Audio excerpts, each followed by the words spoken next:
Hey leaders, thanks so much for watching again. I know it's everybody's favorite time of the week where you get to watch the video of the week. So for this week, as small group leaders, just wanted to remind you of just the philosophy of youth ministry that we always kind of keep in the back of our mind, but that your job on Sundays is to be peppered in with our students, to be the example, to show them what it looks like to go through student ministry on a Sunday night, and to help redirect them when they need that help. So if at worship you notice students talking, or if they're having a hard time focusing, just help us out and reinforce the point of worship is to be focused on the words that they're saying and the music, and to be in that moment, not just picking on their friends and stuff like that. And for games, to jump right in as a leader and play some of the games together with us would be phenomenal, because students, believe it or not, do look up to you. And so we need your help on Sundays to set the scene and to set the stage for what youth group could be and should be. And it'll help youth group go a little bit smoother. So just remember that this week. That would really help us out as we are kicking off the summer. Everybody's going to have lots of energy going into the summer months. So just help us out. Pepper yourselves in. Be a part and active in youth group. Be the example. And don't be afraid to call students out and redirect them when they need a little bit of help to focus on the thing that we're going to be about at that moment. So we'll see you Sunday night for that. That will be great. And this whole series we've been in, we began this series by talking about how we can get some of the great things in life,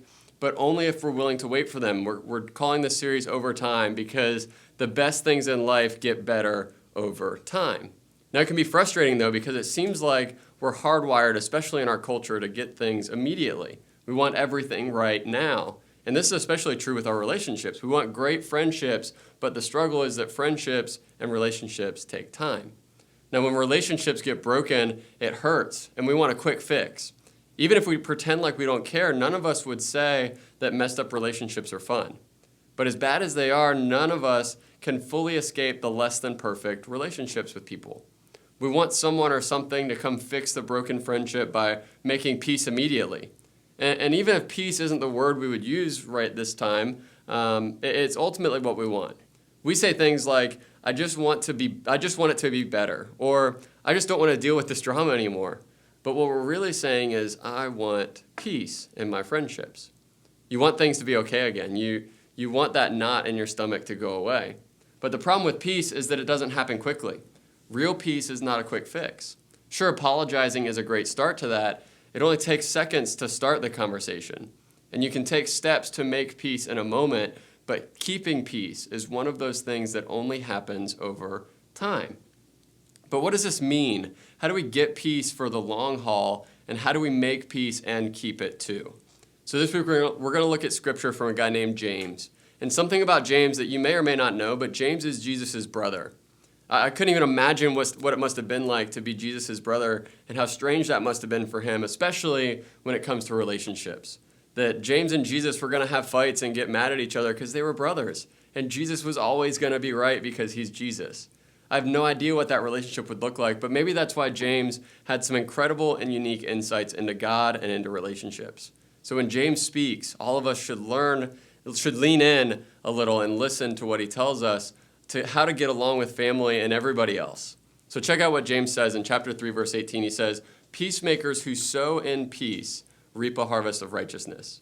James talks about peace using the same word picture that we've seen over and over again in this series, the idea of sowing and reaping, or planting and harvesting. James is saying that making peace isn't something that you do once. It's not something you get just by asking for it. Peace is something you work for.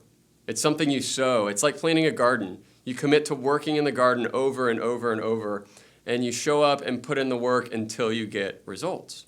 And James says that when we keep sowing and planting and working for peace, eventually we grow something entirely new. We're able to grow and harvest righteousness. Righteousness really just describes a relationship that's going well. Think of it as rightness, or making things right. It means that you've got a right standing with someone, which means that you set the pace for peace. And that's our bottom line this week. That's different from what we normally think when it comes to peace and having right relationships. We usually think of peace as under the control of other people in our lives. We usually think that peace happens only when they apologize, or when they behave better, or when they make the right move. We tend to believe that peace has to be found and not made, but James is telling us just the opposite. James is telling us peace can be made planting one seed at a time. And it starts with something all of us already know how to show: kindness. Being kind to someone who's hurt you. Have you ever heard the phrase, kill them with kindness? What that means is that over time, no matter who somebody is or what somebody's about, no one can continue to resist ongoing kindness from somebody else. Jesus put it this way. He said, "But I tell you, love your enemies," in Matthew chapter 5. How can you begin to sow peace by showing kindness in your words, actions, and attitude? This may feel like a lot is being asked of you, especially for our students on Sunday night. They might feel the weight of this moment, but the truth is there is a lot being asked of us. The world often operates in a completely different way. And this isn't just a one-time thing. It's something you live into and you work on over time. Now imagine for a moment what your life would look like if you really decided to do this. What would it look like if you really decided to believe the stuff that we're talking about this week and do something differently because of it? Do you think relationships would change? Do you think your small groups would change, leaders? Do you think you would find peace? And I think you would if you just started to believe that you set the pace for peace. So remember, the best things in life happen over time, and relationships are one of the best things. So hang on to the words of Jesus and James this week, that we get to sow and reap peace, but it takes time and it takes practice.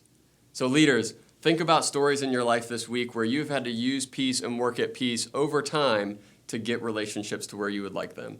So we'll see you at 4:45 for our leader meeting here on the Anona campus. I cannot thank you enough for everything that you do. I appreciate you being in the lives of your students and getting messy and doing the life that Jesus has called us to live. So thanks for everything you do. Have a great week. We'll see you Sunday. Bye, guys.